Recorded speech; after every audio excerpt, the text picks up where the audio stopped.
Hello everyone, मैं नीलम ma'am आप सभी का स्वागत करती हूं अपने इस यूट्यूब चैनल मेघलाल सर में।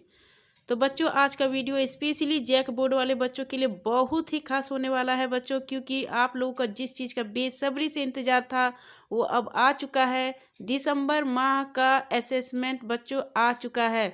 तो बच्चों, आज हम लोग देखेंगे झारखंड शैक्षिक अनुसंधान एवं प्रशिक्षण परिषद रांची का मासिक मूल्यांकन मंथली असेसमेंट बच्चों दिसंबर माह का।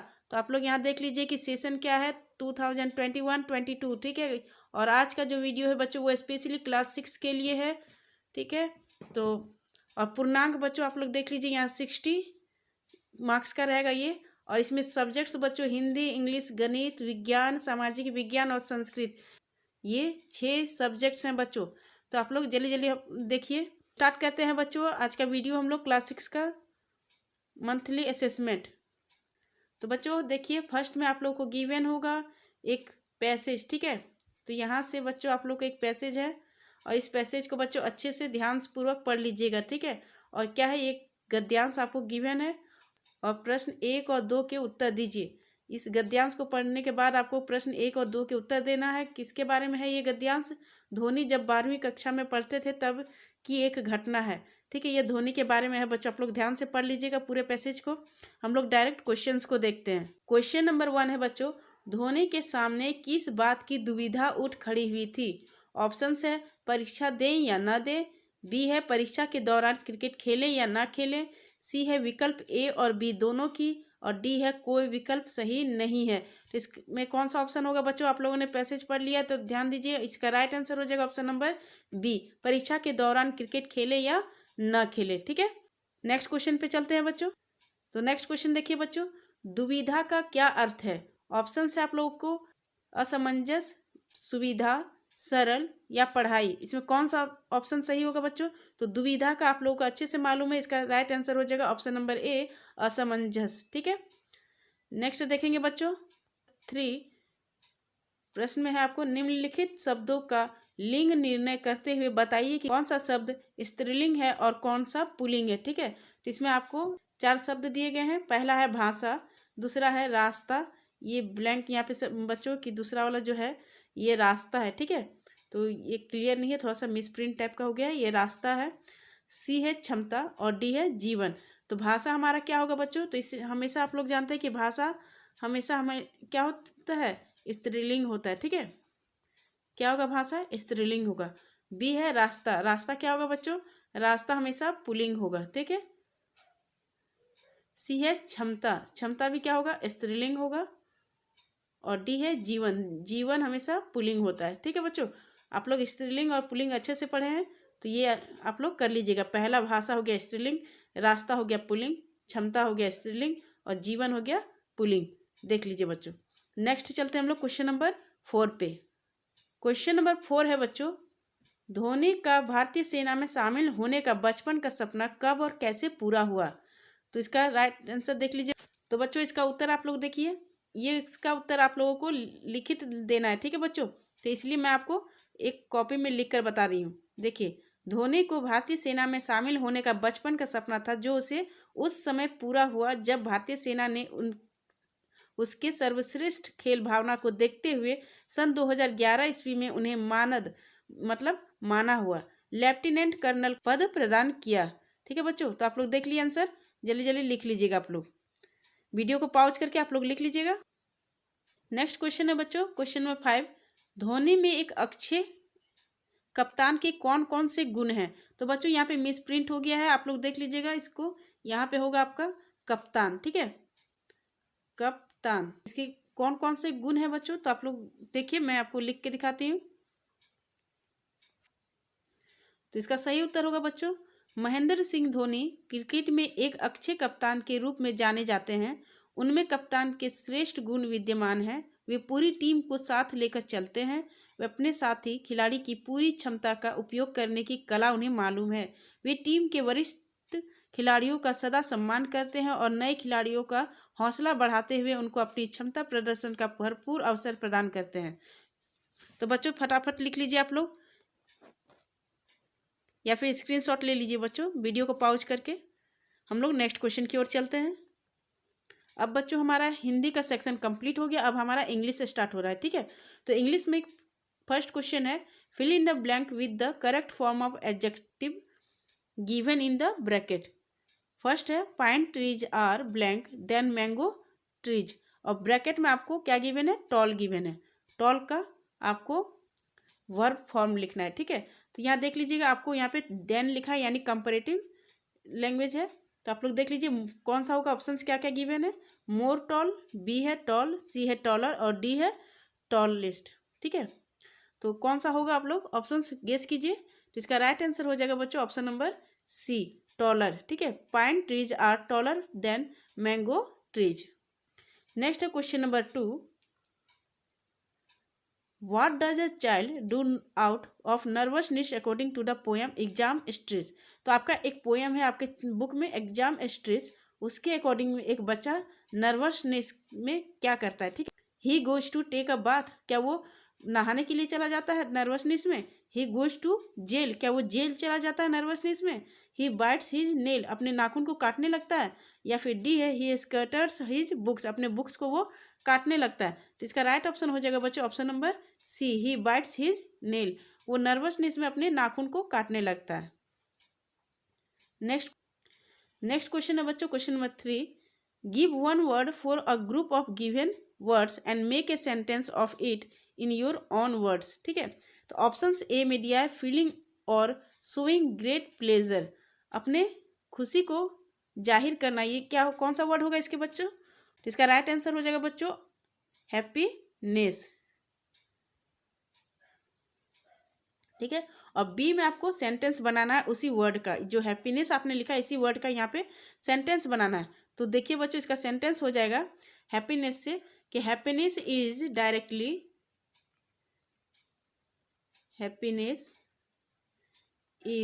डायरेक्टली लिंक्ड, या ईडी लगा दीजिएगा लिंक में, linked with love and positivity,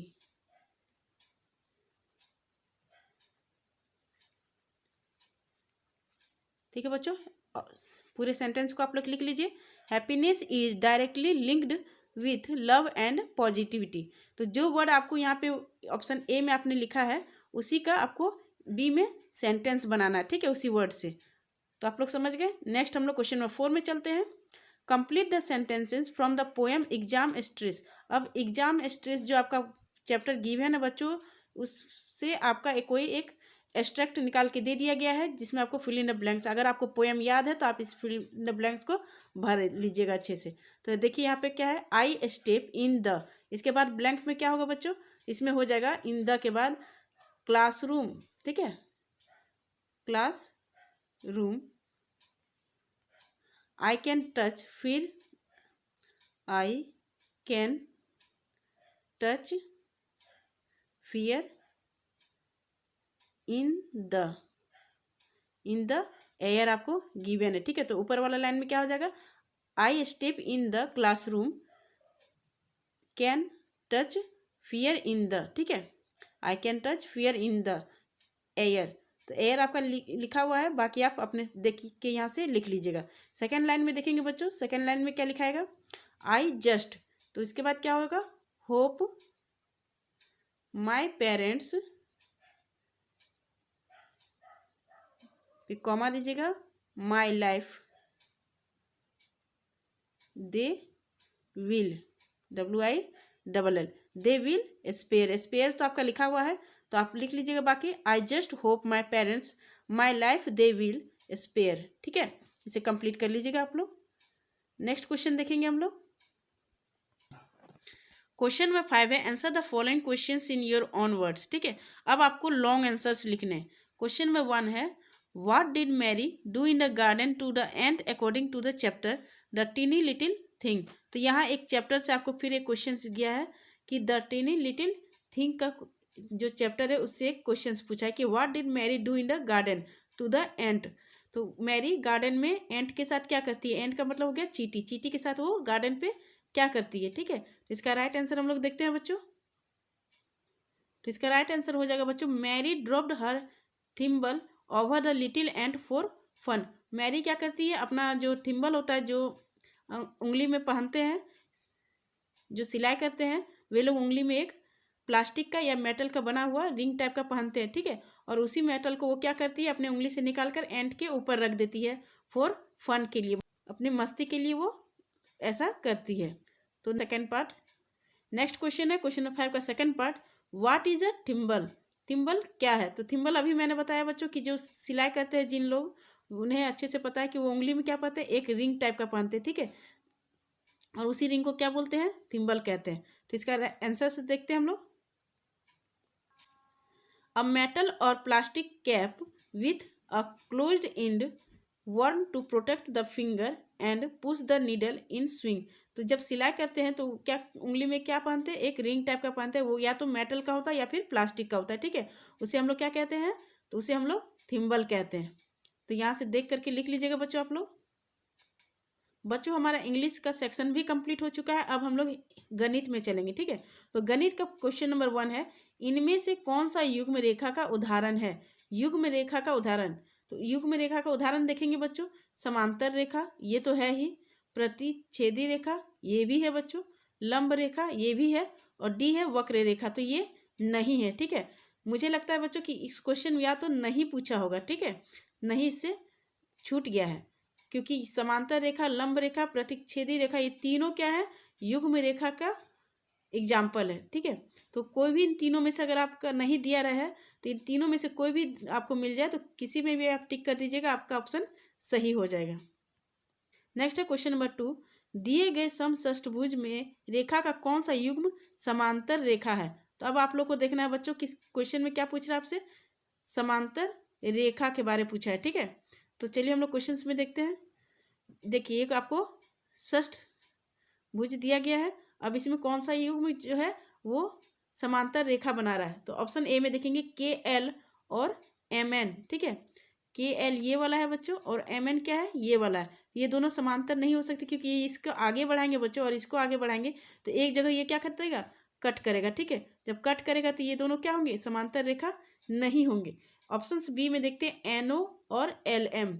N O ये वाला रेखा हो गया बच्चों, और एल एम हो गया ये वाला रेखा, ठीक है। ये दोनों भी देखिए बच्चों अगर बढ़ाते हैं तो ये भी एक जगह जाके क्या हो जाता है, कट हो जाएगा, तो यानी ये भी रेखा नहीं है।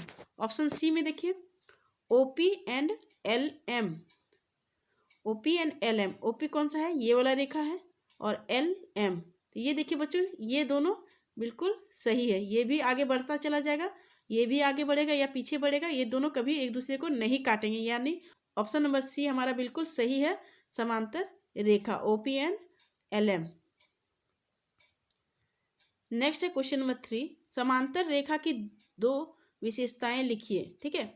अब समांतर रेखा का आपको क्या करना है, दो विशेषता आपको लिखना है। चलिए हम लोग देखते हैं इसको। तो यहाँ देख लीजिए बच्चों, समांतर रेखा की दो विशेषता। समांतर रेखा जो होता है बच्चों वो क्या होता है, समांतर रेखाओं को बढ़ाने पर वे प्रतिच्छेद नहीं करते, ठीक है। समांतर रेखा जो इस तरह के होंगे ये कहीं भी चाहे किसी कितना भी आगे ले जाइए या पीछे ले जाइए, ये कभी एक दूसरे को कट नहीं करेंगे, ठीक है। जैसे रोड के दो किनारे हो गए बच्चों, रेल के दो पटरी जो दोनों किनारा हो गया, ये दोनों कभी एक दूसरे को काटते नहीं हैं, ठीक है। सेकेंड विशेषता इसका हो गया, समांतर रेखाओं में सभी जगह बीच की दूरी एक समान होती है। तो यहाँ पर भी इसका दूरी, यहाँ भी इसका दूरी, यहाँ भी इसका दूरी, हर जगह इसका समान होता है, ठीक है। तो ये समांतर रेखा की विशेषता है। नेक्स्ट क्वेश्चन है क्वेश्चन नंबर 4, अपने दैनिक जीवन में समांतर रेखा के दो उदाहरण लिखिए। तो हमारे दैनिक जीवन में कौन कौन से आ जाएंगे बच्चों, तो दैनिक जीवन में हमारे आ सकते हैं, तो प्रश्न 4 का सही उत्तर हो जाएगा बच्चों कि हमारे दैनिक जीवन में समांतर रेखा के बहुत सारे उदाहरण। जैसे आपका कोई नोटबुक हो गया, ठीक है। नोटबुक में आप देखेंगे बच्चों कि ये जो दो किनारे होते हैं ये हमेशा क्या होते हैं, समांतर होते हैं। चाहे ये किनारा ले लीजिए, ये भी क्या होंगे, आपस में हमेशा समांतर रहेंगे। रेल की पटरी बच्चों, जो रेल की पटरी होती है वो हमेशा समांतर होती है। जहाँ इतना चौड़ा, जहाँ यहाँ पर भी रहेगा तो उतना चौड़ा यहाँ पर भी होगा, ये दोनों कभी एक दूसरे को नहीं काटती है, ठीक है। तो कोई आपको दो पूछे हैं, दो आप कोई भी लगा दीजिए, या फिर एक रूलर हो गया जो आपका स्केल, ठीक है। स्केल भी आप देखेंगे कि जितना इधर चौड़ा रहेगा उतना इधर भी चौड़ा रहेगा, ठीक है। और दोनों रेखाएं जो होंगी उसकी समांतर होती हैं। आप कोई भी दो अपने दैनिक जीवन से लिख दीजिए। नेक्स्ट क्वेश्चन है क्वेश्चन नंबर 5। एम और एन दो रेखा इस प्रकार खींचे कि वो एक दूसरे पर लंब समद्विभाजक हों। तो इसका उत्तर देखिएगा बच्चों, मैं आपको इसी में स्क्रीन में दिखा रही हूँ। मान लीजिए कोई एम एन, मान लीजिए कोई एक रेखा है, ठीक है, जिसे हमें क्या मान लेना है, इसे पी क्यू मान लीजिए। इधर भी बढ़ेगा, इधर भी पी क्यू है। अब आपको इस लाइन में आपको 2 पॉइंट लेना है, ठीक है, एम और एन। ये एम हो गया, ये एन हो गया, ठीक है। अब यहाँ पे अपना कंपास को रखिए और एक यहाँ पे कंपास को रखिए और पेंसिल से इधर कट कीजिए और एक बार नीचे कट कीजिएगा, ठीक है। अब एक बार एन पॉइंट पे रखना है और फिर ऊपर भी कट करना है और नीचे भी कट करना है और ये दोनों को आपस में अच्छे से मिला देना है, ठीक है बच्चों। जो मिडिल पॉइंट होगा ये दोनों को अच्छे से मिला देना है। जब मिला दीजिएगा बच्चों तो इसका भी कुछ नाम दे दीजिए आप लोग, ए और बी नाम दे दिए। अब देखिए बच्चों, जो ए बी है वो एम एन पे क्या करता है, 90 डिग्री बनाता है, ठीक है। यानी बच्चों आप लोग देखेंगे कि एंगल, और ये जो मिडिल पॉइंट है इसे ओ नाम दे दीजिए, यानी एंगल ओ कितना हो जाएगा, 90 डिग्री होगा, ठीक है। ये सीधा आपके एम एन पे कट रहा है, यानी इसको क्या बना रहा है, तो एंगल ओ पे देखेंगे बच्चों ए बी क्या कर रहा है, लंब रेखा बना रहा है, ठीक है। एम एन पे ये 90 डिग्री बना रहा है। एंगल ओ अगर हमारा 90 है तो एम ओ, जो एम ओ है बच्चों वो एन ओ, दोनों क्या होंगे, आपस में इक्वल होंगे। M O equal to N O, दोनों आपस में इक्वल होंगे, ठीक है। ये क्या बना दिया, समद्विभाजक। समझ गए आप लोग अच्छे से। हम लोग नेक्स्ट क्वेश्चन की ओर चलते हैं। तो बच्चों हमारा गणित का सेक्शन भी कंप्लीट हो चुका है। अब हम लोग विज्ञान देखेंगे। विज्ञान का क्वेश्चन नंबर 1 है, निम्नलिखित विकल्पों में से कौन सा विकल्प संघनन प्रक्रिया को दर्शाता है। तो फर्स्ट में देखेंगे बच्चों, यहाँ निम्नलिखित है, मिस प्रिंटिंग हुआ है। अब आपको पता रहा कि संघनन प्रक्रिया को दर्शाता है। ऑप्शन ए है गर्म छड़ के ऊपर जल छिड़कने से भाप का ऊपर उठना। बी है गीले कपड़े से पोंछने के बाद याम पट्ट का सूख जाना। सी है सर्दियों में प्रातः काल में कोहरे का बनना। और डी है कपड़े को भिंगाकर इस्त्री करने पर भाप का निकलना। तो इसका क्या होगा बच्चों, राइट ऑप्शन। क्या राइट ऑप्शन हो जाएगा बच्चों, ऑप्शन नंबर सी, सर्दियों में प्रातः काल में कोहरे का बनना। ये संघनन प्रक्रिया को दर्शाता है, ठीक है। नेक्स्ट है बच्चों क्वेश्चन नंबर 2, दिए गए कथन एवं कारणों के आधार पर सही विकल्प का चयन करें। कथन और कारण दोनों आपका गिवन है बच्चों। अब इसका सही विकल्प का चयन करना है। स्कर्वी विटामिन डी की कमी से होता है और कारण है ऐसा भोजन के ताजे सब्जी फल जैसे नींबू आंवला आदि के अभाव में होता है। तो ये कौन से ऑप्शन से देखेंगे, कथन सही है, बी है कारण सही है, सी है कथन सही और कारण गलत है और डी है कथन गलत एवं कारण सही है। तो इसका राइट आंसर हो जाएगा बच्चों ऑप्शन नंबर डी, कथन गलत और एवं कारण सही है। कथन स्कर्वी विटामिन डी की कमी से नहीं होता है बच्चों, लेकिन कारण जो है जो ताजे सब्जी फल जैसे नींबू आंवला आदि के अभाव में होता है, ये बिल्कुल सही है, ठीक है। कारण इसका सही है, इसका कथन बिल्कुल गलत है। नेक्स्ट क्वेश्चन की ओर चलते हैं बच्चों। क्वेश्चन नंबर 3 है, प्लास्टिक एवं प्लास्टिक से बने वस्तुओं का ज़्यादा उपयोग करने से समस्या कब उत्पन्न होती है। तो इसका राइट आंसर हम लोग देखेंगे बच्चों। तो देखिए बच्चों, प्लास्टिक की वस्तुओं के बढ़ते उपयोग के कारण ही प्लास्टिक प्रदूषण जैसी गंभीर समस्या उत्पन्न हुई है। प्लास्टिक एक नॉन बायोडिग्रेडेबल पदार्थ है। प्लास्टिक जल और भूमि में विघटित नहीं होता है, ठीक है।